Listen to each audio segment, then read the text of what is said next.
यीशु जब वो पृथ्वी पर था वो छुड़ाने वाला था, ये सही है। परंतु जब उसने मृत्यु और नरक पर विजय पा ली और उन पर विजयी रहा और ऊंचे पर चढ़ गया, उसने एक नया नाम पाया। यही कारण है कि आप शोर मचाते हैं जिस प्रकार वे करते हैं और उन्हें कुछ नहीं मिलता। ये गर्जनों में प्रकट किया जाएगा। ओ समझे, भेदों पर ध्यान दें। वो सवार होकर आ रहा है। कुछ होना है कि इस कलीसिया को बदल दे। आप जानते थे कि कुछ तो होना है। ध्यान दें, कोई मनुष्य नहीं जानता सिवाय उसके।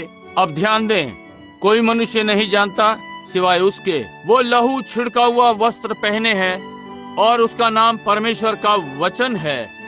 ओ प्रभु, स्वर्ग की सेना श्वेत घोड़ों पर सवार और श्वेत और शुद्ध मलमल पहने हुए उसके पीछे पीछे है। जाति जाति को मारने के लिए उसके मुंह से एक चोखी तलवार निकलती है।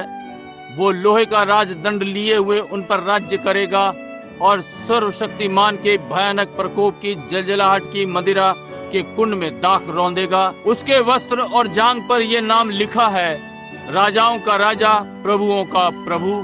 यहाँ मसीह आता है। वो यहाँ है, ना कि वो व्यक्ति जो इस घोड़े की पीठ पर है। भिन्नता पे ध्यान दें। यहाँ ये अपने हाथ में पुस्तक लिए खड़ा है। यहाँ छुड़ाने वाला कार्य उसने अभी तक अपना स्थान नहीं लिया, इसलिए ये मसीह नहीं था जो आगे बढ़ा। पवित्र आत्मा उन महान पुरुषों से असहमत नहीं श्रीमान, मैं ये नहीं करता, मैं ये नहीं करना चाहूंगा, परंतु ये वो जो इसके लिए मेरा प्रकाशन है। समझे, यदि आपके पास कुछ अलग है भाई वो ठीक है, परंतु मेरे साथ ये ठीक नहीं है। आप देखिए, मैं इस प्रकार से विश्वास करता हूँ। देखिए अब जो आप जानते हैं, समझे। और ध्यान दें, मसीह अब और दिखाई नहीं पड़ता उस समय से, परंतु वो सफेद घोड़े पर है। इसलिए यदि ये व्यक्ति सफेद घोड़े पर चढ़ा हुआ है तो ये केवल मसीह की नकल है। समझे, आप ये समझे। ध्यान दें, सफेद घोड़े के सवार के पास कोई नाम नहीं है। वो 2 या 3 उपनामों का प्रयोग कर सकता है, देखिए, परंतु उसके पास कोई नाम नहीं है। परंतु मसीह के पास नाम है। ये क्या है? परमेश्वर का वचन। यही जो ये है। आदि में वचन था, वचन परमेश्वर के साथ था और वचन परमेश्वर था और वचन देहधारी हुआ। समझे, घुड़सवार का कोई नाम नहीं है, परंतु मसीह परमेश्वर का वचन कहलाता है। वही जो वो है, वो यही कहलाता है। अब उसके पास एक नाम है जिसे कोई मनुष्य नहीं जानता, परंतु वो परमेश्वर का वचन कहलाता है। ये व्यक्ति कुछ नहीं कहलाता, देखिए, परंतु वो सफेद घोड़े पर है। घुड़सवार के पास उसके धनुष के लिए तीर नहीं है। क्या आपने ध्यान दिया? उसके पास धनुष है, परंतु तीर के विषय में कुछ नहीं कहा गया। इसलिए ये धोखेबाज होना चाहिए। ठीक है, हो सकता है उसके पास बहुत सारी गर्जन हो और उजियाला ना हो, परंतु आप पाते हैं कि मसीह के पास गर्जन और उजियाला दोनों हैं, क्योंकि उसके मुख से 2 धारी तलवार निकलती है और वो जातियों को इससे मार डालता है। ये व्यक्ति नहीं मार सकता, देखिए, परंतु एक ढोंगी का अभिनय कर रहा है। वो एक सफेद घोड़े पर चढ़कर चलता जा रहा है, जय पाने के लिए जा रहा है। मसीह के पास धारदार तलवार है और ध्यान दें, वो उसके मुंह से निकलती है जीवित वचन, जो कि परमेश्वर का वचन, जो उसके दासों पर प्रकट किया गया। जैसा उसने मूसा से कहा, जाकर वहां खड़ा हो और सामने इस लाठी को थामे रहे, मक्खियों को बुला, और वहां मक्खियां थीं। निश्चय ही जो कुछ भी उसने कहा उसने वो किया और ये घटित हुआ। उसका जीवित वचन परमेश्वर और उसका वचन एक ही व्यक्ति है, परमेश्वर वचन है। तो फिर पहली कलीसियाई काल का भेद भरा घुड़सवार कौन है? ये कौन है? आइए इस पर सोचें। ये भेद भरा घुड़सवार कौन है कि पहली कलीसियाई काल में आरंभ हुआ और सीधा निकलता हुआ अनंतता में चला गया, अंत में चला गया। दूसरी मोहर सामने आती है और चलती हुई बाहर अंत में जाती है। तीसरी मोहर आती है और चलती हुई बाहर अंत में चली जाती है। चौथी, पांचवी, छठी, सातवीं, उनमें से प्रत्येक अंत में जाकर सिमट गई। और अंत के समय में ये पुस्तकें जो लिपटी हुई थीं पिछले सारे समय में, उनमें भेदों के साथ ये टूट गईं। तब भेद बाहर आते हैं कि देखिए ये क्या है। परंतु वास्तव में ये पहली कलीसिया से आरंभ हुआ, क्योंकि कलीसिया, पहला कलीसियाई काल ने इस प्रकार का संदेश पाया। एक सफेद घुड़सवार निकल गया। समझे, ये कौन है? ये जो जय पाने की सामर्थ्य में शक्तिशाली है, वो अपने जीतने की शक्ति में महान व्यक्ति है। आप चाहते हैं कि मैं आपको बताऊं ये कौन है? ये मसीह विरोधी है। वो ठीक यही है, क्योंकि आप देखिए, यदि एक मसीह विरोधी, यीशु ने कहा कि दोनों इतनी समानता में होंगे यहाँ तक कि चुने हुओं को भी बहका दें दुल्हन, यदि ये संभव हो, मसीह विरोधी, ये मसीह विरोधी आत्मा है। स्मरण रखें, कलीसियाई युगों में जब हम वहाँ पीछे पहला कलीसियाई काल खोलते हैं, हम पाते हैं कि पवित्र आत्मा कुछ विशेष बातों के विरोध में था जो उन्होंने उस कलीसियाई युग में आरंभ की, और वो निकोलाइयों के कार्य कहलाए। आपको याद है ये? निको का अर्थ जीतना, लाइटी का अर्थ कलीसिया, लाइटी निकोलेटियन, कलीसिया को जीतना, पवित्र आत्मा को कलीसिया से बाहर करना और इसे एक पवित्र व्यक्ति को दे देना, और वही सबका मालिक हो। आपने इसे देखा है? देखिए, निकोलेटन, ध्यान दें, निकोलेटन एक कहावत थी एक कलीसिया में। अगली कलीसियाई युग में ये शिक्षा बन गई, और तीसरी कलीसियाई युग में ये बाध्यता बन गई, और उनके पास नीसियन सभा थी, और तब ये कलीसिया में एक शिक्षा बन गई। और पहली बात क्या घटित हुई? इससे एक संस्था। अब क्या ये ठीक बात है? मुझे बताएं, पहली संस्थागत कलीसिया कहाँ से आई? रोमन कैथोलिक कलीसिया। मुझे बताएं, यदि प्रकाशित वाक्य ये नहीं कहता, प्रकाशित वाक्य की पुस्तक 17, कि वो एक वेश्या थी और उसकी पुत्रियां वेश्या थीं। ये वही चीज है जो संस्थागत हुई। उसके साथ वेश्या शिक्षा के लिए घृणित, उनके व्यभिचार की गंदगी को ले रही है। मत के लिए शिक्षा, मनुष्यों की आज्ञाएं। देखिए, वो जीतना आरंभ करता है। ध्यान दें, उसके पास मुकुट नहीं है। वो सफेद घुड़सवार के पास, मैं यहाँ के लिए बोल रहा हूँ, समझे, एक धनुष, एक मुकुट उसे दिया गया था बाद में, समझे। उसके पास आरंभ में मुकुट नहीं था, परंतु एक मुकुट दिया गया था। ध्यान दें, बाद में उसे मुकुट दिया गया। जी हाँ, उनमें से तीन एक पर। ये 300 वर्षों बाद नीसियन सभा में हुआ, जब उसने आरंभ किया। एक आत्मा निकोलेटन की लोगों के बीच में एक संस्था बनाए, और फिर ये चलता रहा और कहावत बन गई, और फिर ये शिक्षा हो गई। आपको याद है, मसीह ने कलीसिया से मुड़कर कहा कि तू इन निकोलाइयों के कार्यों से घृणा करता है, जिनसे मैं भी घृणा करता हूँ। जीतने का यत्न कर रहा है। पवित्र आत्मा को लो, बस एक पवित्र मनुष्य को वे सारे पापों को क्षमा कर सकता था, और सारी चीजें। और हम इसे यहाँ पर पढ़ते हैं, पौलुस ने इस विषय पर कहा है, वो चीज अंत के दिनों में बैठेगी। वो अंत के दिनों तक प्रकट नहीं हो सकेगा। तब वो जो रोकता है परमेश्वर के आत्मा को वहां से हटा लेगा, और तब वो अपने आप को प्रकट करेगा। आज वो श्वेत घोड़े की आड़ में छिपा हुआ है। ध्यान दें कि वो कैसे सफेद घोड़े से इन कुछ मिनटों में बदलता है।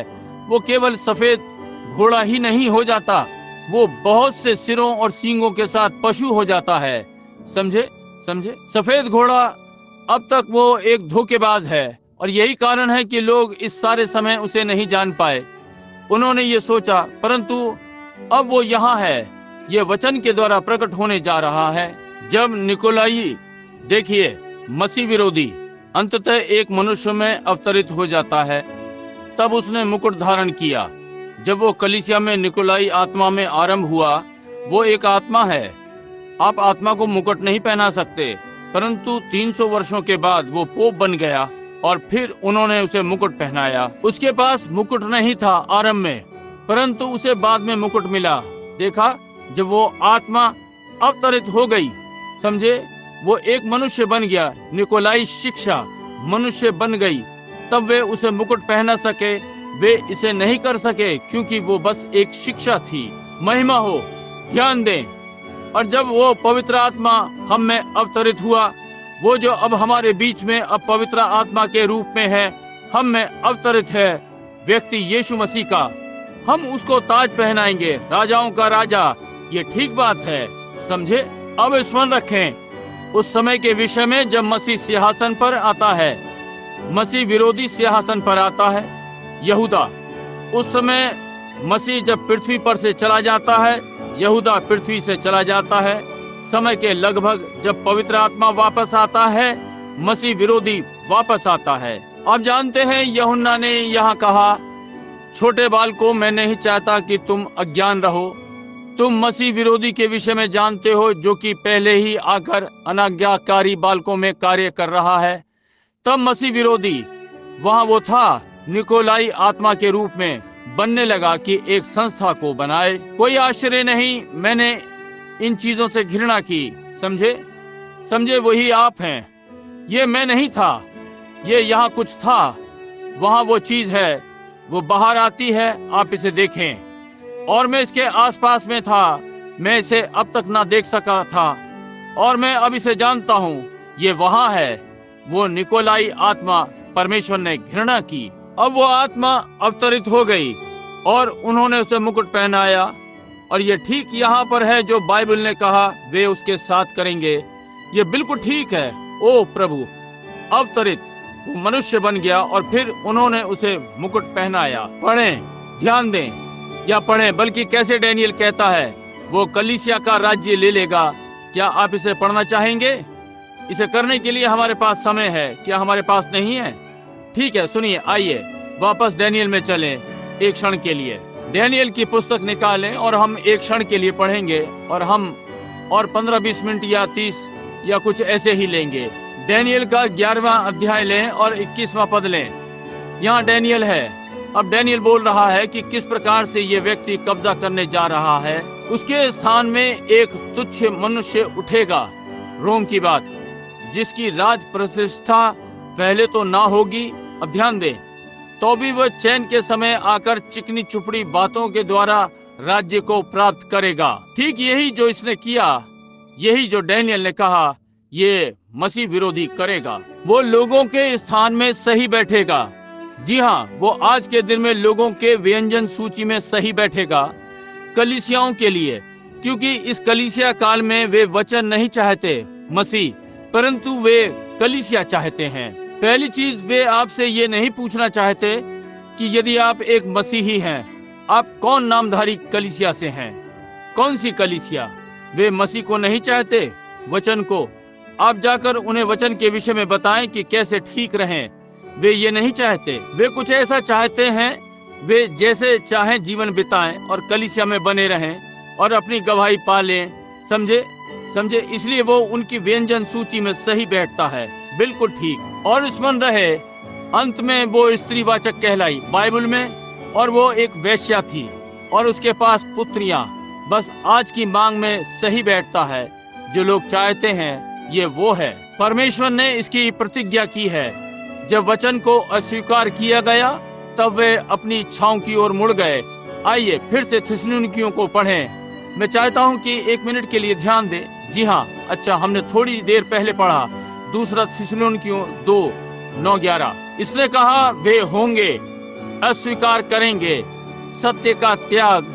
वे उनकी बुद्धि भ्रष्ट हो गई और झूठ की प्रतीति करेंगे और इसके द्वारा दोषी ठहरेंगे। अब यही जो पवित्र आत्मा ने कहा। अब क्या आज कलीसिया की यही इच्छा नहीं है?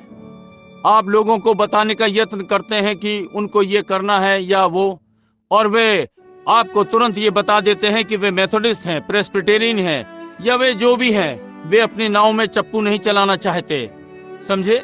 निश्चय ही वे ये चाहते हैं। परमेश्वर ने कहा यदि वे ये चाहते हैं तो मैं उन्हें ये लेने दूंगा, और मैं वास्तव में उनसे विश्वास करवा लूंगा कि यही सत्य है, क्योंकि मैं उनको सत्य के प्रति भ्रष्ट बुद्धि दूंगा। अब इधर देखें, बाइबल ये भी कहती है जैसे जैन और यम्ब्रेस ने मूसा का सामना किया, ऐसे ही ये लोग अंत के दिनों में सत्य के प्रति भ्रष्ट बुद्धि और हमारे परमेश्वर के अनुग्रह को कामुकता में बदल देंगे। प्रभु परमेश्वर का इनकार कर रहे हैं। अब आप देखिए ये कहां पर है। केवल कैथोलिक ही नहीं, परंतु प्रोटेस्टेंट भी। ये सारी बात है। ये सारा संस्थागत संसार यही श्वेत घुड़सवार उस धार्मिकता के मार्ग पर सफेद के नीचे कलीसिया। देखिए, परंतु एक मसीह विरोधी, इसे एक सा ही दिखना है, एक घोड़े पर या एक की जैसे मसीह घोड़े पर आ रहा है। समझे? ओह विरोधी, इतना मिलता हुआ कि ये चुने हुओं को धोखा दे देगा। और ये यहाँ है, वही मसीह विरोधी। उसने पहली कलीसियाई काल में घुड़सवारी आरंभ की और वो सवारी करता हुआ आगे और आगे हर काल से निकलता है। अब उस पर ध्यान दें। आप कहते हैं पहले पीछे चेलों के समय में, वहां वो निकोलाई कहलाया। तब वो अगला कलीसिया युग, तब वो कलीसिया में एक शिक्षा बन गया। पहले वो बस एक कहावत सी थी, तब वो शिक्षा बन गया। फूले हुए, लोकप्रियता प्राप्त लोग, शानदार वेशभूषा, उच्च शिक्षित, सभ्य, वे इसे कलीसिया में चलता रहे नहीं चाहते थे। नहीं, वे पवित्र आत्मा से भरा कुछ नहीं चाहते थे। एक कलीसिया होनी चाहिए और हम सब नीसियन सभा से होते हुए निकलेंगे और आदि आदि। रोम में जब वे वहां आते हैं, उन्होंने कलीसिया को लिया, पागानवाद को लिया, रोमन कैथोलिक या पागानवाद, पागान रोम, और कुछ अंधविश्वास और आस्तुरित को लिया, स्वर्ग की रानी, और उसे माँ मरियम में बदल दिया, मरे लोगों से बिचवाई की और आदि आदि। और वो गोल वाली पापड़ी ली जो कि अब भी गोल है, और उसे मसीह की देह कहते हैं क्योंकि ये स्वर्ग की माता का प्रतिनिधित्व करता है। और कैथोलिक पास से निकलता है और अपने पर क्रूस का चिन्ह बनाता है क्योंकि वहाँ एक ज्योति जल रही है जिसे पवित्र खाने की चीज माना जाता है, जो पादरी की सामर्थ्य से परमेश्वर में बदल जाती है, जबकि ये संसार में कुछ नहीं, केवल स्पष्ट पागानवाद है। समझे? ये ठीक बात है, बस मुझे समझ नहीं आता। अच्छा हाँ, मुझे, जी हाँ श्रीमान, परमेश्वर के अनुग्रह से मैं इसे समझता हूँ, निश्चय ही। अब ध्यान दें। ओह प्रभु, वे इसे कैसे कर सकते हैं? समझे? उन्होंने अपनी इच्छाएं दे दी। नहीं, ये सत्य है, आपको ये नहीं करना है। नहीं श्रीमान, यदि आप ये नहीं करना चाहते तो ये करने के लिए आपको बाध्य नहीं किया जाता। यदि आप परमेश्वर के मार्ग से होकर मिलान में नहीं जीना चाहते और आराधना, आपको ये नहीं करना है। परमेश्वर ये किसी से नहीं करवाता है। परंतु मैं आपको कुछ बता दूं, यदि आपका नाम मेमने की जीवन की पुस्तक में लिखा हुआ है संसार की सृष्टि से पहले, तो आप ये करने के लिए आनंदित होंगे। इसे करने के लिए आप एक मिनट भी नहीं रुक सकेंगे। इधर देखिए, आप कहते हैं मैं आपको समझने के लिए दूंगा, मैं भी वैसे ही धार्मिक हूँ। अच्छा, ये सच हो सकता है? देखिए, कौन ये कह सकता था कि वे याजक धर्मी नहीं थे? प्रभु यीशु के दिनों में कौन ये कह सकता था कि इजराइल जंगल में धर्मी नहीं थे?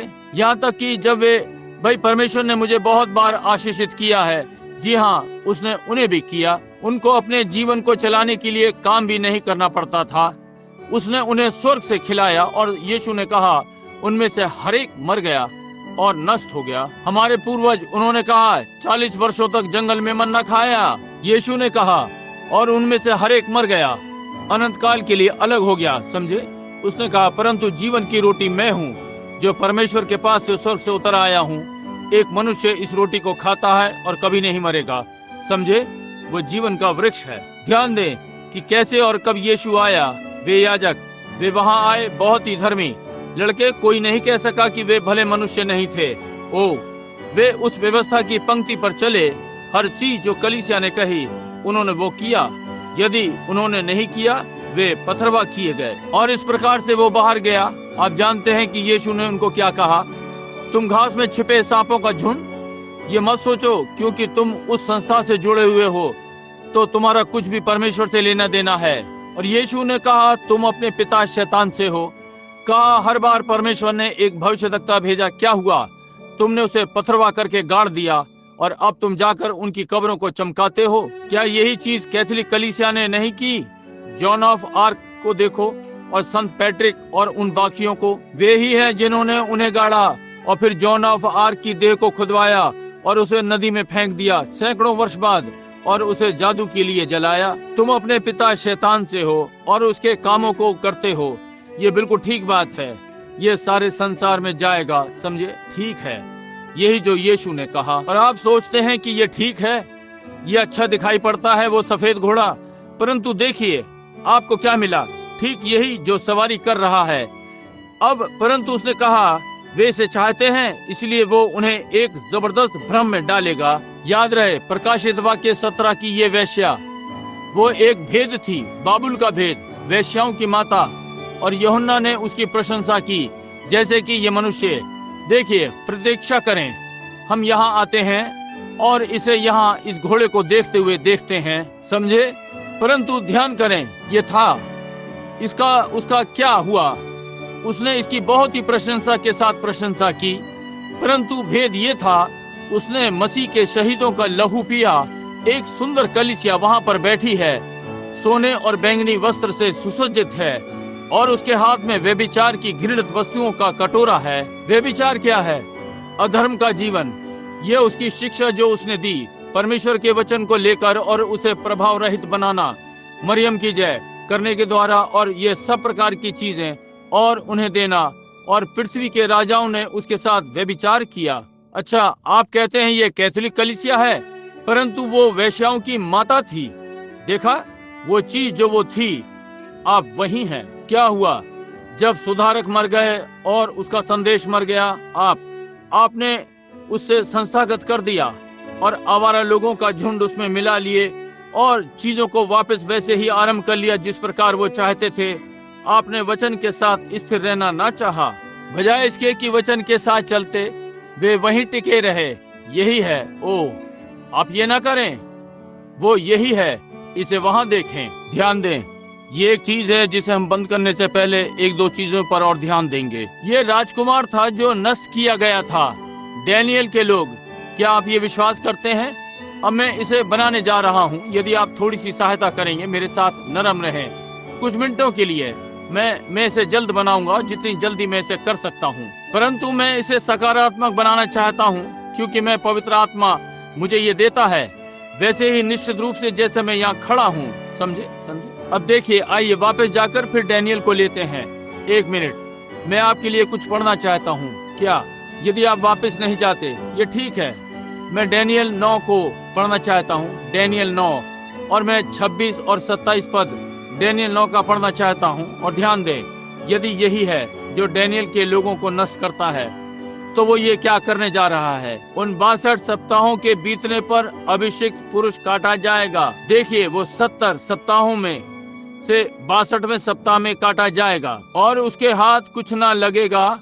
और आने वाले प्रधान पुरोहित वादा है कि प्रजा नगर और पवित्र स्थान को नष्ट तो करेगी, वो आएगा, परंतु उस प्रधान का अंत ऐसे होगा जैसे बाढ़ से होता है। तो भी उसके अंत तक लड़ाई होती रहेगी, क्योंकि उसका उजड़ जाना निश्चय ठान लिया गया है। मैं आप लोगों से कुछ पूछना चाहता हूँ। और मसीह अपनी पृथ्वी की सेवकाई के 3.5 वर्ष बाद काटा गया था, और मंदिर को क्या नष्ट करता है? किसने इसे नष्ट किया? रोम। निश्चय ही कॉन्स्टेंटाइन, या नहीं, मुझे क्षमा करें, टाइटस, रोम का जनरल, उसने राजकुमार को नष्ट किया। अब ध्यान दें, इस व्यक्ति पर ध्यान दें। सीधा इस दीवार पर आया। जब यीशु जन्मा, वो लाल अजगर स्वर्ग में इस स्त्री के पास खड़ा हुआ कि उस बालक को जैसे ही उत्पन्न हो खा जाए। क्या ठीक बात है? ये कौन था जिसने बालक को खाने का यत्न किया कि जब वो जन्मा था? रोम। देखा, वो लाल अजगर है। यहाँ आपका राजकुमार, यहाँ आपका पशु, समझे? वे वहाँ सारे के सारे हैं। ठीक वैसे ही देखिए, बालक को खा जाए। परमेश्वर ने उसे स्वर्ग पर उठा लिया और अपने सिंहासन पर बैठा लिया। यही जहाँ मसीह अब है, निर्धारित समय तक। समझे? अब ध्यान दे, वो क्या करेगा। अब मैं विश्वास करता हूँ कि मैं यहाँ किसी से बातें कर रहा था। हो सकता है ये आज भाई रॉबर्टसन होंगे या कोई। मैं बातें कर रहा था इस विषय में, यहाँ इस विषय में नहीं, परंतु उसी चीज पर। मैं विश्वास करता हूँ अधिक समय नहीं हुआ, मैंने इस पर प्रचार किया है कि इस संयुक्त राज्य का इस पैसे वाली स्थिति में क्या होगा। अब हम अपने कर के कर्जों का भुगतान उससे कर रहे हैं जिसका आज से 40 वर्षों बाद भुगतान होगा। इस प्रकार से हम कितने पीछे हैं। क्या आपने कभी केयर पर आए हैं वहाँ, या वो जीवन रेखा, और इसे सुना था कि वॉशिंगटन से क्यों हम पूरी रीति से फट चुके हैं? बस यही है मामला। क्या है? सारा सोना रख दिया गया और यहूदियों ने बॉन्ड रखे हुए हैं। ये रोम होने जा रहा है। अब ध्यान दें, हम जानते हैं कि ये बड़े अपार्टमेंट स्टोर, बड़े बाजार किसके हैं, परंतु रोम के पास संसार के धन का सबसे बड़ा भाग है और बाकी यहूदियों के पास। अब इस पर ध्यान दें। अब जरा इस बात को सुने, कैसे पवित्र आत्मा इसे मेरे लिए बाहर निकाल कर लाया है। वो प्रधान 1 सप्ताह के लिए बहुतों के संग वाचा बांधेगा परंतु आधे ही सप्ताह के बीतने पर वो मेल बलि और अनबलि को बंद करेगा और कंगूरे पर उजाड़ने वाली घृणित वस्तुएं दिखाई देंगी और निश्चय ही उन हुई बातों के समाप्त होने तक परमेश्वर का क्रोध उजाड़ने वाले पर पड़ा रहेगा। ध्यान दें, ओ वो कितना धूर्त है, वो यहाँ पर है। अब हमें अपना चित्र मिला और जानते हैं कि वो रोम है। हम जानते हैं कि वो श्वेत घुड़सवार है। हम जानते हैं कि वो एक शिक्षा के समान आगे बढ़ा और फिर पागान रोम क्या था, पापल रोम में बदल गया और ताज पहनाया। अब ध्यान दें, अंत के समय में, ना कि आरंभ के दिनों में जब मसीह प्रचार कर रहा था, परंतु अंत के समय में सप्ताह के अंतिम भाग में, जहां हम डैनियल के 70 सप्ताहों को लेते हैं और मसीह ने 3.5 वर्ष तक भविष्यवाणी की और 3.5 वर्ष अभी और ठाने हुए हैं। क्या ये ठीक बात है? और ये प्रधान उस समय में डैनियल के लोगों से वाचा बांधता है जो कि यहूदी हैं। जब ये दुल्हन ले ली जाती है, वो इसे नहीं देखेगी। डैनियल के आधे सप्ताह के अंतिम भाग में लोग वाचा बांधते हैं। प्रधान रोम के साथ वाचा बांधता है, उनके साथ वाचा बांधता है, कोई संदेह नहीं, धन के लिए, क्योंकि कैथोलिक और यहूदी संसार का धन रखे हुए हैं। मैं वेटिकन में था, मैंने त्रिएक मुकुट देखा है। मेरा साक्षात्कार पोप से होना था। बैरन वॉन बॉम्बर्ग ने मेरे लिए तय किया था, बुधवार दोपहर बाद 3 बजे। और जब वे मुझे राजा के वहां ले गए, उन्होंने मेरे पैंट के पौंचे मुड़वा दिए। ये ठीक है, मुझे बताया जब मैं उसके पास जाता हूँ तो अपनी पीठ उसकी ओर ना घुमाऊं। ये ठीक है, परंतु मैंने कहा मुझे इस व्यक्ति के सामने क्या करना होगा? कहा बस आप अंदर जाएं और अपना एक घुटना नीचे झुकाएं और उसकी उंगली को चूमें। मैंने कहा ये गलत है, ये गलत है। नहीं श्रीमान, मैंने कहा मैं किसी व्यक्ति को एक भाई कहूंगा जो भाई बनना चाहता है। मैं उसको आदरणीय पुकारूंगा यदि वो इस उपनाम को चाहता है, परंतु एक व्यक्ति की आराधना, ये तो सब यीशु मसीह का है, समझे? नहीं नहीं श्रीमान, किसी भी मनुष्य के हाथ को इस प्रकार नहीं चूमना, नहीं। सही में इसलिए मैंने ये नहीं किया, परंतु मुझे सारे वेटिकन से होकर निकलना था। क्यों? ये आप करोड़ों करोड़ों रुपयों से नहीं खरीद सकते। भाई आप एक होंगे। और जरा सोचिए, संसार का धन बाइबल ने कहा उसमें पाया जाता है। और जरा सोचें उस बड़े बड़े महलों को जो करोड़ों गुना साम्यवाद क्यों यहाँ रूस में उठ खड़ा हुआ। ये बात मुझे परेशान कर देती है कि बहुत से प्रचारकों को साम्यवाद के विषय में शोर करते हुए और वे ये भी नहीं जानते कि वे किसको ताज पहना रहे हैं। ये ठीक है, साम्यवाद कुछ नहीं है, ये परमेश्वर के हाथों में एक साधन है कि धरती पर संतों के लहू का बदला लाए। ये ठीक बात है। और कलीसिया के उठा लिए जाने के बाद रोम और यहूदी एक दूसरे के साथ वाचा बांधेंगे। बाइबल ने कहा वे पवित्र लोगों के साथ करेंगे। और अब ध्यान दें, वे इसे बनाएंगे क्यों ये राष्ट्र बिखरने जा रहा है और बाकी सारा संसार जो सोने के मानक पर है बिखरे हुए हैं। आप ये जानते हैं, यदि हम कर भुगतानों से अलग हटकर जी रहे हैं, कर्जों के भुगतान पर अब से 40 वर्षों के लिए, तो हम कहाँ हैं? वहाँ केवल एक ही चीज हो सकती है, ये कि मुद्रा वापस जमा करके बॉन्डों का भुगतान कर दिया जाए। और हम ये कर सकते हैं। वॉल स्ट्रीट इन्हें अपना सकती है और वॉल स्ट्रीट पर यहूदियों का नियंत्रण है और बाकी बचा हुआ वेटिकन में है और यहूदियों के पास बाकी वॉल स्ट्रीट में है। उस आर्थिक संसार में हम उसे नहीं जमा कर सकते। और यदि वे कर सकते थे तो क्या आप सोचते हैं ये विस्की वाले लोग और ये तंबाकू वाले लोग जो कि करोड़ों करोड़ों गुना एक वर्ष में, और उनके इनकम टैक्स को पुरानी गंदी चित्रों और इस प्रकार की चीजों के लिए समाप्त कर दिया, और वहाँ एरिज़ोना जाते हैं और लाखों एकड़ की भूमि खरीदते या और हजारों और उनके लिए कुएं खोदते हैं $50,000 से, और इसका इनकम टैक्स से भुगतान कर दिया। और यदि आपने भुगतान नहीं किया तो वे आपको जेल में डाल देंगे। परंतु उन्होंने इसे खत्म कर दिया और कुएं खुदवाते और वहाँ बुलडोजरों को भेजते। और वे क्या करते हैं? वे वहाँ रहने वाली परियोजनाएं चलाते हैं। उस अगले सत्र में अपने उस पैसे से जो उन्होंने बनाया, उन्हें पैसा लगाना ही है और वहाँ घरों की परियोजना आरंभ करते हैं और लाखों डॉलरों में बेचते हैं। क्या आप सोचते हैं कि वे लोग समझौता करने वाले हैं कि मुद्रा को बदलें? जैसा कि ये व्यक्ति यहाँ है, उसका क्या नाम है? कासरों ने किया। उसने वो समझदारी का काम जो उसने कभी किया, जब उसने बॉन्डों को नष्ट कर दिया, उनका भुगतान करके उन्हें नष्ट कर दिया। ध्यान दें, परंतु हम ये नहीं कर सकते, ये लोग नहीं करने देंगे। पृथ्वी के धनी व्यापारी ने इसे रोक रखा है और फिर वहाँ केवल एक ही चीज करने के लिए है, कैथोलिक कलीसिया इसका भुगतान कर सकती है। यही केवल एक ऐसी है जिसके पास पैसा है और वो कर सकती है और वो इसे करेगी। और ऐसा करने में कि इसे ले, वो यहूदियों से समझौता करेंगे एक वाचा बांधने के लिए। और जब वो यहूदियों के साथ वाचा बांधते हैं, अब स्मरण रखें, मैं इसे पवित्र वचन से ले रहा हूँ, और जब वे इसे करती है और ये वाचा बांधती है, हम डैनियल 8:23 और 25 में ध्यान देते हैं, उसकी समृद्धि की कारीगरी के कारण होगा। और कारीगरी किस चीज को बनाना? उसके हाथों में। और वो अपनी वाचा यहूदियों के साथ बांधेगी। और इस 3.5 वर्ष के बीच में जब वो अपनी वाचा तोड़ देता है, जैसे ही वो चीजों को समेटता और यहूदियों का पैसा मिला लेता है, और जब ये करता है, ओ प्रभु, वो जब तक कलीसिया काल का अंत नहीं हो जाता, मसीह विरोधी कहलाता है, क्योंकि वो और उसके बालक मसीह और वचन के विरोध में है। ये मनुष्य मसीह विरोधी कहलाया और ये पैसों पर पकड़ बनाने जा रहा है। और यही जहां मैं सोचता हूँ ये अंदर आएगा। जरा 1 मिनट, जब मैं ये कहता हूँ तब मैं चाहता हूँ कि इस पर मैं 1 मिनट में वापस जाऊं। वो मसीह विरोधी कहलाया और मसीह विरोधी कहलाएगा परमेश्वर की दृष्टि में जब तक अंत समय नहीं आ जाता, अब परंतु तब वो कुछ और कहलाएगा। अब जब वो सारा पैसा अपने नियंत्रण में ले लेता है, तब वो अपनी वाचा को यहूदियों से तोड़ देगा, जैसे कि यहाँ डैनियल ने कहा वो ये करेगा डैनियल के 70 सप्ताह के अंतिम आधे में। और तब भाई वो क्या करेगा?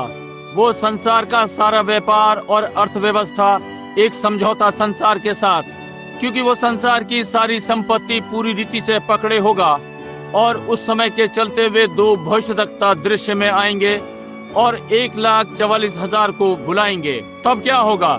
तब पशु की छाप प्रकाशित वाक्य 13 की लगाई जाएगी, क्योंकि वो सारी अर्थव्यवस्था, व्यापार और इस संसार की हर चीज का अधिकार रखता है। और फिर क्या घटित होगा? वो पशु की छाप अंदर आएगी। कोई भी मनुष्य खरीदना और बेचना नहीं कर सकेगा सिवाय उसके जिसके पास पशु की छाप है। परमेश्वर का धन्यवाद। कलीसिया एक महान 3.5 वर्ष महिमा में आनंद करेगी। उसमें होकर नहीं निकलना पड़ेगा। अब ध्यान दें, अंत के समय में कलीसिया युग के अंत में वो कहलाता है। वो और उसके बालक मसीह विरोधी कहलाते हैं, क्योंकि कोई भी चीज जो मसीह के विरोध में है वो मसीह विरोधी है। और कोई भी चीज वचन के विरोध में वो मसीह के विरोध में है, क्योंकि मसीह वचन है। अब वो मसीह विरोधी है। तब प्रकाशित वाक्य 12:7-9 जब शैतान निकाला जाता है, वो दोष लगाने वाला है। आप ये लिखना चाहते हैं? क्योंकि मैं चाहता हूँ कि आप इसे पढ़ लें।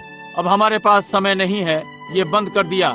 10 बजने में 20 या 15 हैं। देखिए, परंतु प्रकाशित वाक्य 12:7-9 में शैतान, वो आत्मा, वो दुष्ट शैतान जो कि इस समय वहाँ है, हमारे भाइयों पर दोष लगाने वाला। ठीक है, कलीसिया ऊपर उठा ली गई और शैतान बाहर निकाला गया। जब कलीसिया ऊपर जाती है, शैतान नीचे आता है। तब शैतान स्वयं को मसीह विरोधी में अवतरित करता है और पशु कहलाता है। तब प्रकाशित वाक्य 13 वो छाप लगाता है। समझे? जब वो जो रोकता है, केवल अब मसीहत ही इस पृथ्वी पर अपनी शुद्धता में बचती है, क्योंकि वो जो रोकता है, याद रहे, यहाँ पीछे थिस्सलुनीकियों में परमेश्वर के मंदिर पर बैठा हुआ है, अपने आप को परमेश्वर कहलाता है, पृथ्वी पर पाप क्षमा करता है। और ये चलता रहेगा और दुष्टता भर जाएगी। और चलता है क्योंकि ये अभी तक नहीं जाना गया, जब तक कि उसके कहलाने का समय प्रकट नहीं हो गया। और तब कलीसिया उठा ली जाएगी, और जब ये उठा ली जाएगी, तब वो स्वयं को एक मसीह विरोधी से बदलकर, ओ प्रभु, वो कलीसिया, महान कलीसिया, और वो अब वो पशु बन गया। ओ, मेरी इच्छा है कि मैं लोगों को ये दिखा सकूं। अब स्मरण रखें, मसीह विरोधी और पशु वो अपने में एक ही आत्मा है। वहाँ त्रितत्व है। जी हाँ श्रीमान, ये उसी शैतानी शक्ति 3 स्थितियां। याद रहे, निकोलाई, देखिए, इसे अवतरित होना ही था, इसके पहले इसे मुकुट पहनाया जा सके। समझे? अब इस पर ध्यान दें, 3 अवस्थाएं।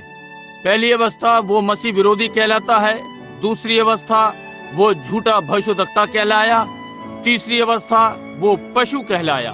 ध्यान दें, निकोलाई मसीह विरोधी शिक्षा जो पौलुस के दिनों में शुरू हुई, परमेश्वर के वचन के विरोध में मसीह विरोधी, तब वो फिर से झूठा भविष्यवक्ता कहलाया, जो कि जब शिक्षा मनुष्य बन गई, वो पुरोहितवाद की शिक्षा का भविष्यवक्ता था, कैथोलिक कलीसिया के पुरोहितवाद का। पोप झूठे वचन का भविष्यवक्ता था और इससे वो झूठा भविष्यवक्ता बनता है। और तीसरी स्थिति एक पशु है, एक मनुष्य जिसे अंतिम दिनों में मुकुट पहनाया गया, हर उस सामर्थ्य के साथ जो कभी पागान रोम के पास थी, क्योंकि 7 सिरों वाला पशु अजगर स्वर्ग से निकाला गया और आकर झूठे भविष्यवक्ता में अवतरित हो गया। वो वहां उसके पास 7 मुकुट थे और वो निकाला जाकर और पृथ्वी और समुद्र पर फेंक दिया गया। ठीक है, हम क्या कह रहे हैं?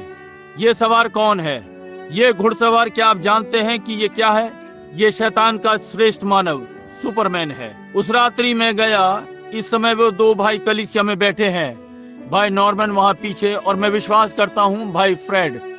हम वहाँ सुनने को थे जहाँ एक मनुष्य मसीह विरोधी की शिक्षा दे रहा था, एक लोकप्रिय मनुष्य असेंबली ऑफ गॉड का, एक बहुत अच्छा व्यक्ति। और उसका अनुवाद मसीह विरोधी ये था, वे एक प्रकार की विटामिन लेने जा रहे हैं मनुष्य में से और इस जीवन को मनुष्य में से लेकर उस महान कल्पना जो होने जा रहा है, जो एक बार में एक कदम से शहर का एक खंड पार कर जाएगा। और ये क्या आप कल्पना कर सकते हैं, एक मनुष्य पवित्र आत्मा से भरा हुआ इस प्रकार के भ्रम में या होने का दावा करे? जबकि यहाँ बाइबल कहती है कि कौन मसीह विरोधी है, ये एक मनुष्य है। ध्यान दें, ये घुड़सवार कुछ नहीं सिवाय शैतान का श्रेष्ठ व्यक्ति, अवतरित शैतान। वो एक पढ़ा लिखा योग्य। अब मैं आशा करता हूँ कि आपके कान खुल गए। वे इन बालकों में से एक पर कोशिश कर रहे थे, अधिक समय नहीं हुआ टेलीविजन पर कि देखें यदि वो अगले व्यक्ति से अधिक चतुर है कि राष्ट्रपति का उम्मीदवार हो, समझे। परंतु जो भी है उसके पास बहुत बुद्धि थी, ऐसे ही शैतान के पास है। वो इसे बेचने का यत्न करता है। उसने हवा को बेची, उसने हमें बेची। हम एक श्रेष्ठ व्यक्ति की प्रतीक्षा कर रहे हैं, हमारे पास है। ठीक है, सारा संसार श्रेष्ठ व्यक्ति की प्रतीक्षा में है। वे इसे पाने जा रहे हैं जब तक कलीसिया ऊपर नहीं चली जाती।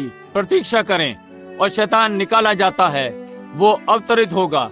ये ठीक बात है। वे किसी को चाहते हैं जो वास्तव में कार्य को करे, वो इसे करेगा। शिक्षित, ये एक शैतान का श्रेष्ठ व्यक्ति है, शिक्षा के साथ, बुद्धि के साथ, कलीसिया के धर्म विज्ञान, अपने ही वचन, अपने ही बनाए हुए के साथ। और वो अपने नामधारी सफेद घोड़े पर सवारी करता है कि लोगों को धोखा दे, और वो संसार के हर धर्म को जीत लेगा, क्योंकि वे सब एक ही संघ में जा रहे हैं, कलीसियाओं के और संसार की कलीसियाओं के संघ में। और उन्होंने पहले ही अपना भवन बना लिया है और हर चीज पंक्ति में तैयार है। वहाँ कुछ भी नहीं छूटा। हर नामधारी ठीक उसके साथ है, कलीसियाओं के संघ में। और जो इसे पका रहा है, रोम। और अब पोप चिल्ला रहा है, हम सब एक हैं, आओ हम मिल जाएं और मिलकर एक साथ चलें। और ये लोग यहाँ तक कि फुल गॉस्पेल के कुछ लोग इनकार करते हैं, आपकी सुसमाचार सुनने की शिक्षा का इनकार करते हैं कि इस प्रकार का कदम उठाएं। आपने क्या किया है? उन नामधारी चीजों के लिए इतने अंधे कि आपने सत्य का इनकार कर दिया, और सत्य उनके सामने है और वे इसे छोड़कर चले गए और इसे छोड़ दिया। और अब उन्हें एक जबरदस्त भ्रम दिया गया कि झूठ की प्रतीति करें और इसके दोषी ठहरें। ये ठीक यही बात है। और मसीह विरोधी सब पर नियंत्रण कर लेता है। और बाइबल ने कहा उसने सबको धोखा दिया, ALL, सबको जो पृथ्वी पर हैं, जिनके नाम उस मोहरों के नीचे नहीं लिखे गए संसार के रचने से पहले। अब यदि बाइबल ने कहा, यदि उसने ये किया, उसने ये किया है। वे कहते हैं भाई मेरा संबंध आप वही हैं। जी हाँ, ये बिल्कुल ठीक है।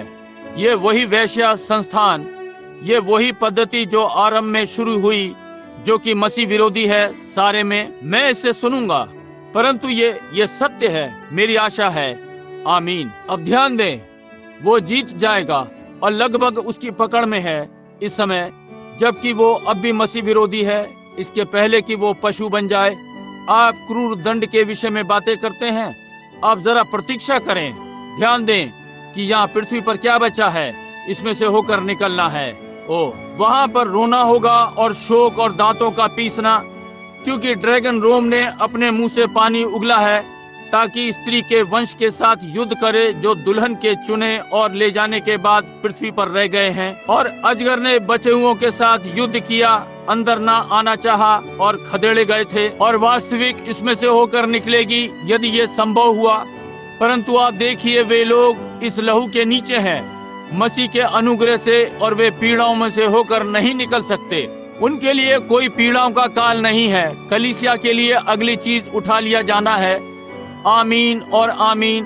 परमेश्वर की महिमा हो। मैं इससे कितना प्रेम करता हूँ। मैं आपको बता दूं, हम बता रहे हैं कि वो जीतने वाला है, वो करने जा रहा है और वो वास्तव में जीतने जा रहा है। वो इससे पहले ही कर चुका है, ये पहले ही इसे सिल चुका, बस सिलने जा रहा है पैसे, गंदे आर्थिक लाभ से। ये सही है, वे परमेश्वर से अधिक पैसे से प्रेम करते हैं। हर चीज जो वे अब सोचते हैं, उनके पास कितना पैसा है, ये क्या है। आप जानते हैं, ये बहुत सी बार कहा गया है, कलीसिया को पैसा दीजिए, वो संसार में क्रांति ला देगी। कलीसिया को पैसा दीजिए, वो समस्त संसार में सुसमाचार सुनाने वाले भेजेंगे। और वो क्या करेगी? वो मसीह के लिए संसार को जीत लेगी। मेरे बेचारे अंधे मित्र, मैं आपको कुछ बता दूं, संसार पैसे से नहीं जीता जाता, परंतु यीशु मसीह के लहू से।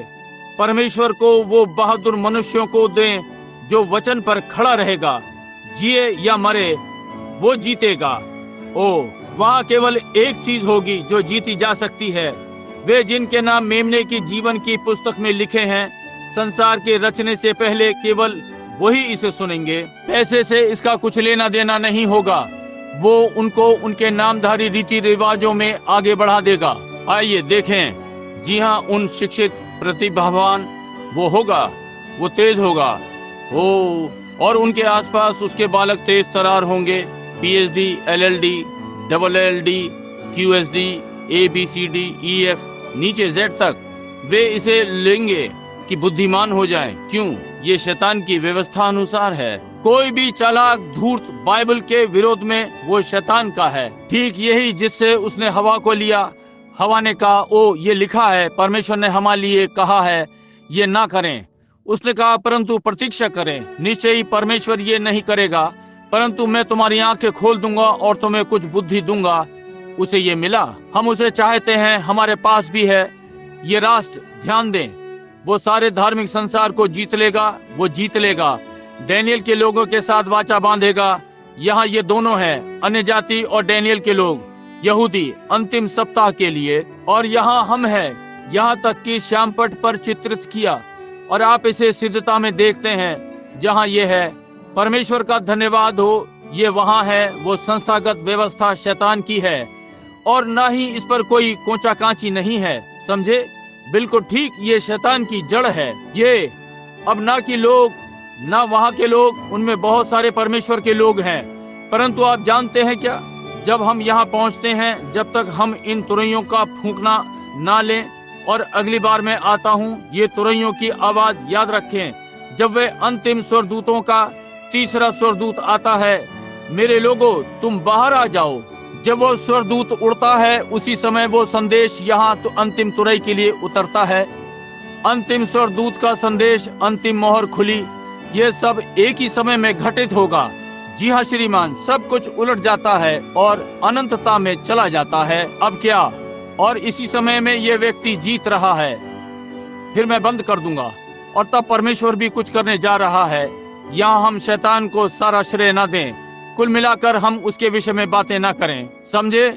जब ये महान चीज वहाँ हो रही है, ये महान व्यवस्था संस्थाओं में बदल रही है, उस संगठन में, ताकि वे अपने आप को उसमें एकत्र कर सकें और साम्यवाद के विरोध में खड़े हों, और ये ना जानते हुए कि परमेश्वर ने साम्यवाद को उन्हीं को जीतने के लिए खड़ा किया है। निश्चय ही वो क्या था, उसने रूस में साम्यवाद को खड़ा किया रोमन कलीसिया की गंदगी के कारण, और बाकी के जिन्होंने जितना पैसा रूस में था सारा ले लिया और लोगों को भूख को मरने दिया और उन्हें बदले में कुछ नहीं दिया और बाकी संसार के समान जीवन बिताते रहे। अधिक समय नहीं हुआ मैं वहां मैक्सिको में था और मैंने उन निर्धन बालकों को देखा। कोई भी कैथोलिक देश आत्मनिर्भर तक नहीं है, उनमें से एक भी नहीं। मुझसे पूछे कहाँ मुझे दिखाएं, वे कहाँ हैं? कोई भी कैथोलिक नियंत्रित देश अपने आप में आत्मनिर्भर भी नहीं। फ्रांस, इटली और वे सारे मैक्सिको, आप जहाँ भी जाएं, वे लोग आत्मनिर्भर नहीं हैं। क्यों? कलीसिया ने जो भी उनके पास था ले लिया। इसी कारण से रूस ने इन्हें निकाल दिया। ध्यान दें क्या घटित हुआ। मैं इसे स्वयं से जानता हूँ, मैं वहाँ खड़ा हुआ था। आप सोचेंगे कि वहाँ स्वर्ण जयंती थी। आप घंटियों को बजते हुए सुनते हैं और यहाँ बेचारी निर्धन स्त्री सड़क पर आ रही है अपने पाँव को खचेड़ते हुए और पिता ने एक बालक गोद में ले रखा है। उनमें से 2 या 3 रो रहे हैं। वो किसी मरी हुई स्त्री के लिए प्रायश्चित कर रही है जो थी, ये सोचते हुए कि इसके द्वारा वो स्वर्ग में चली जाएगी। ओह क्या ही दुखद बात है। तब मैंने वहाँ खड़े हुए देखा, यहाँ उनकी अर्थव्यवस्था आती है, इतनी खराब है स्थिति। जो कुछ भी उनके पास है कलीसिया ले लेती है। यहाँ थोड़ा सा पंचो है, हो सकता है पंचो का अर्थ फ्रैंक है। वो आता है, वो राजमिस्त्री है, वो एक सप्ताह में 20 पैसे कमाता है। एक जोड़ा जूता खरीदने में उसके सारे 20 पैसे चले जाते हैं कि जूते का एक जोड़ा खरीदे। ये उनकी अर्थव्यवस्था है। परंतु अब यहाँ तब उस विषय में क्या है? यदि वो राजमिस्त्री होने के नाते ईंटों की चिनाई और सप्ताह में 20 पैसे कमाता है, कह रहा हूँ मैं नहीं जानता वो कितने कमाता है, परंतु कहता हूँ इस प्रकार की अर्थव्यवस्था जिस प्रकार ये संभली है। अब ध्यान दें, यदि वो सप्ताह में 20 पैसे कमाता है, अब चीको आता है जिसका अर्थ छोटा वाला, और वो 5 पैसे में सप्ताह का काम चलाता है और खिलाने पिलाने के लिए उसके पास 10 बालक हैं। परंतु वहाँ उसके दरवाजे पर कोई खटखटाता है कि उन लगभग 5 पैसों को ले जाए या उनमें से 4 जो भी है, कुछ ग्रीस की मोमबत्ती जलाने के लिए भुगतान जो लाखों डॉलर में सोने की वेदी पर जलती है उसके पापों के लिए। आप यहाँ हैं। यह उनके अर्थव्यवस्था की स्थिति है। इस प्रकार के देश हैं। वो चीज सब कुछ ले लेती है, कलीसिया सब कुछ ले लेती है। ये सब उसके हाथों में है, बस यही है। और वो यहूदियों के पैसों के साथ उस वाचा में, जैसा कि बाइबल ने कहा, वे सारी चीजें ले लेते हैं और फिर वो पशु बन जाता है। वो अपनी वाचा तोड़ देता है और वो सब हर ले जाता है। वो स्त्री के बचे हुए वंश को नाश करता है इस प्रकार से, और अपने मुंह से पानी बहाता है कि युद्ध करे। और वहां पर रोना और शोक और दांतों का पीसना। और महिमा में दुल्हन का विवाह हो रहा है। देखिए उसी समय में मित्र इसमें ना चूकें। परमेश्वर मेरी सहायता करे। मैं वहां होना चाहता हूँ। मैं चिंता नहीं करता कितना दाम है, मैं वहां होना चाहता हूँ। अब ध्यान दें, उसी समय ये चल रहा है। इसके जरा सा पहले यह घटित होता है, बल्कि पृथ्वी पर परमेश्वर ने प्रतिज्ञा दी है, जबकि वे सारे नामधारी की झिझक में अपने मतसार के मतभेदों पर विवाद कर रहे हैं। परमेश्वर ने प्रतिज्ञा की है कि वह सच्चे वचन का सच्चा भविष्यद्वक्ता भेजेगा संदेश के साथ, कि परमेश्वर के मूल वचन की ओर फेर दे और पूर्वजों का विश्वास कि पवित्र आत्मा की सामर्थ को लोगों के मध्य में सामर्थ के साथ नीचे ले आए, जो उसे इन चीजों के ऊपर उठा देगा और उसी समय से उसे अंदर ले लेगा। जी हाँ, वही वचन प्रमाणित हो रहा है यीशु मसीह का ये कि वो आज कल और सर्वदा एक सा है। देखो मैं तुम्हारे साथ हूँ यहाँ तक कि अंत तक।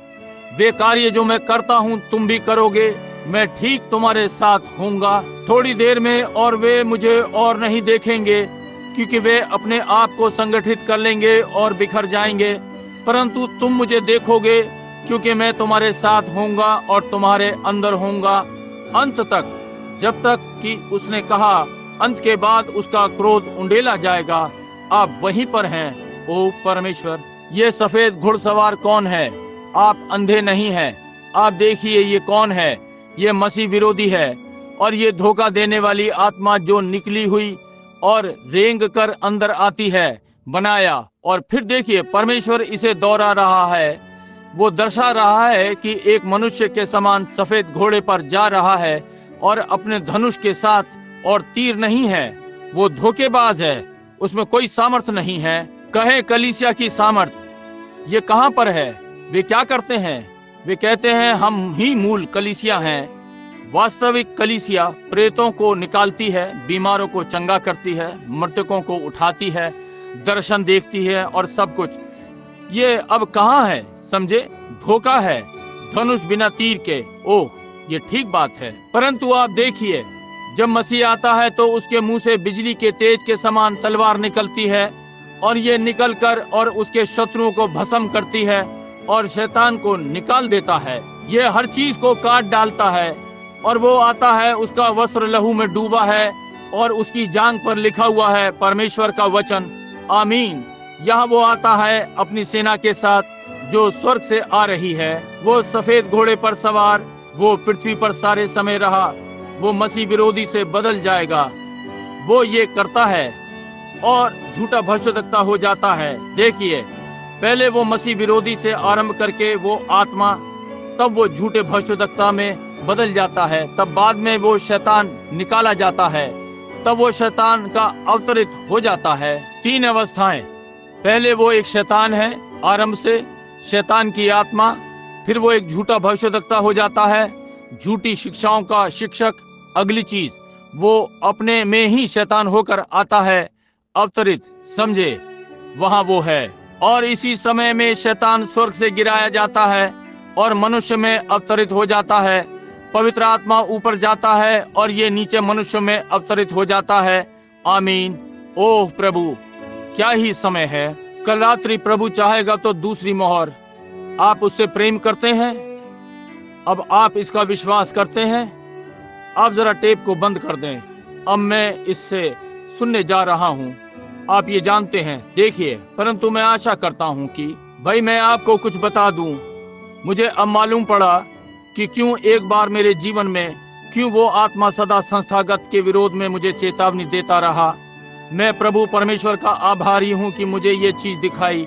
मैं जानता हूँ कि ये सत्य है, ये है, यही प्रकट किया गया। ये यहाँ युगों में होते हुए सवारी करता है और ये यहाँ बाहर आता है और स्वयं का प्रदर्शन यहाँ करता है, जितना सिद्ध हो सकता है उतना।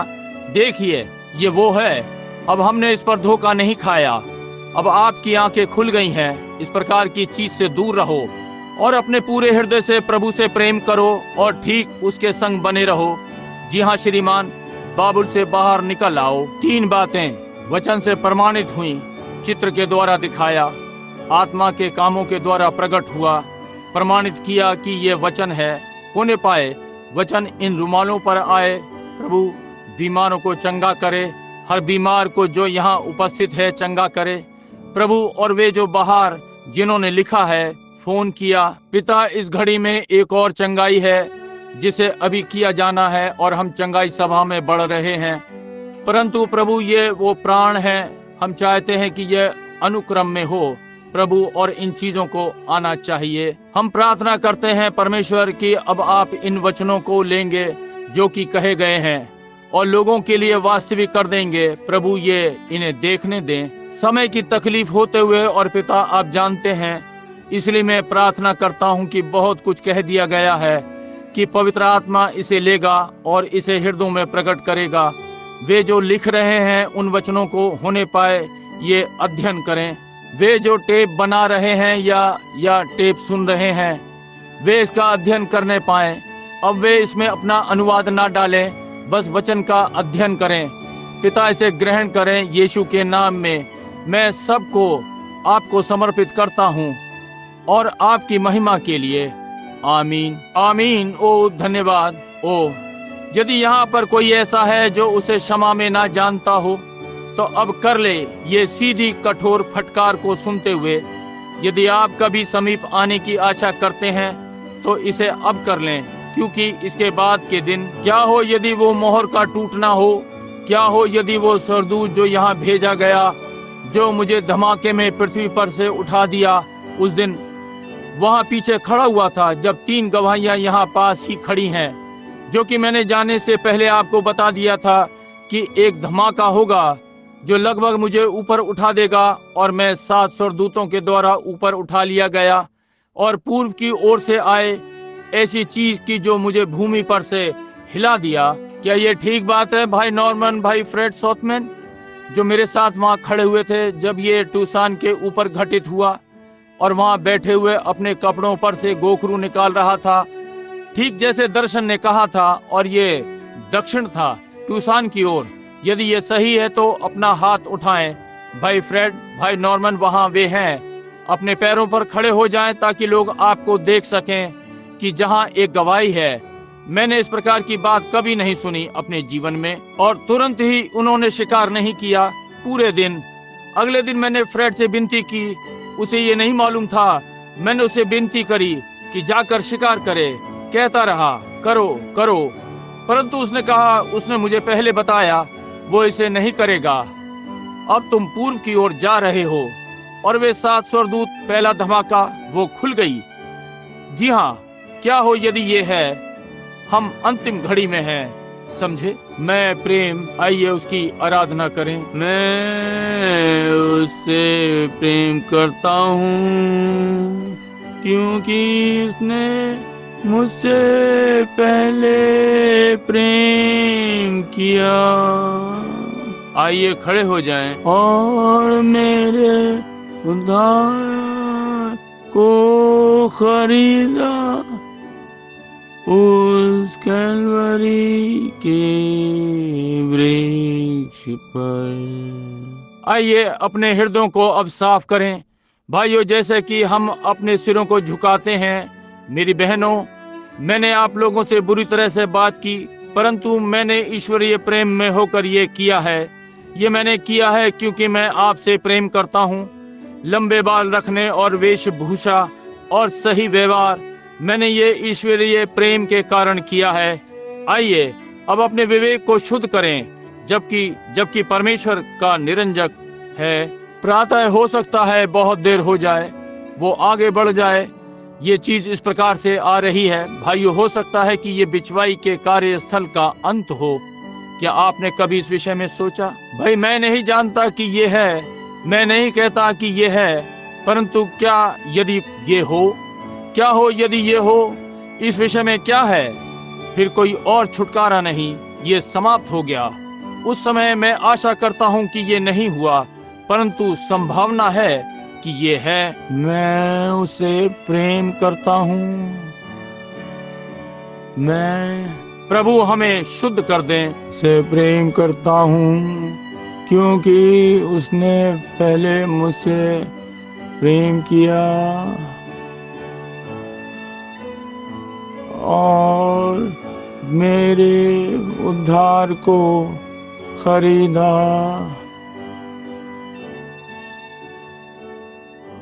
उस कैलवरी के वृक्ष पर। प्रभु का नाम धन्य हो, परमेश्वर को महिमा मिले। मुझे ये मीठा अनुभव अच्छा लगता है। क्या आप ऐसा अनुभव नहीं करते? बस पवित्र आत्मा जैसे आपको चारों ओर से नहा रहा हो, इसके साथ साथ घूम रहा है, और ओ कैसा शानदार। ओ उसके अनुग्रह पर सोचें। मैं उसे प्रेम करता क्योंकि उसने पहले मुझसे प्रेम किया और मेरे उद्धार को खरीदा उस कैलवरी के वृक्ष पर। मित्र, इसे ना भूलें, इसे ना भूलें। अपने साथ इसे घर ले जाएं, इसके संग बने रहें। इसे अपने तकिए पर रख लें, इसे ना भूलें, इसके संग बने रहें। परमेश्वर अब आपको आशीष दे। भाई नेविल, आपके पास्टर।